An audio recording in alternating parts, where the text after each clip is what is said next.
ঠাকুরগাঁও শীতার্থ, অসহায় ও সুবিধাবঞ্চিত শতাধিক মানুষের মাঝে বেসরকারি সাহায্য সংস্থা আর্ন অ্যান্ড লিভের উদ্যোগে কম্বল বিতরণ করা হয়েছে।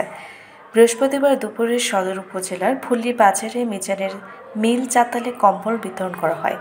বেসরকারি সাহায্য সংস্থা আর্ন অ্যান্ড লিভ এর পরিচালক, লন্ডন প্রবাসী নারী উদ্যোক্তা ও সমাজসেবী ইয়াসমিন জেসি এই কম্বল বিতরণের উদ্যোগ নেন। এ সময় কম্বল বিতরণ অনুষ্ঠানে সংস্থার ঠাকুরগাঁও জেলা কোঅর্ডিনেটর, বাংলা টিভির জেলা প্রতিনিধি মামুনুর রশিদ মামুনের সভাপতিত্বে প্রধান অতিথি হিসেবে উপস্থিত ছিলেন ঠাকুরগাঁও সদর উপজেলা বিএনপির সহসভাপতি নাজমুল হোসেন লাল। এছাড়া ভুল্লি থানার officer in charge Saifur Rahman, Auliyapur union বিএনপির সভাপতি সাইদুর রহমান উপস্থিত ছিলেন। অনুষ্ঠানে বক্তারা আর্ন অ্যান্ড লিভ সংস্থার পরিচালক ফরিদা ইয়াসমিন জেসিকে ধন্যবাদ জানিয়ে জেসির মতো সমাজের সকল ধর্নাঢ্য বিত্তমান রাজনৈতিক নেতৃবৃন্দ, সামাজিক সংগঠন এগিয়ে আসার আহ্বান জানান।